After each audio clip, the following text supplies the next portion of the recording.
Good evening, sir. Yes, good evening. What's the problem?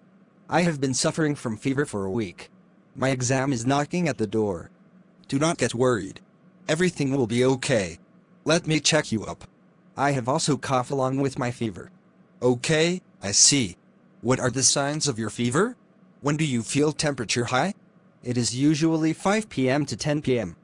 Do you feel any shivering sensation then? Yes, I do. Do you get thirst then? Yes, I get. I wish I could drink very cold water.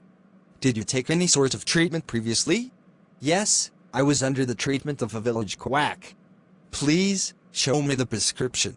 Here it is, sir. Oh, I see. He has prescribed you wrong medicine. Yours is malaria, but he has given you the medicine of typhoid. Strange, indeed.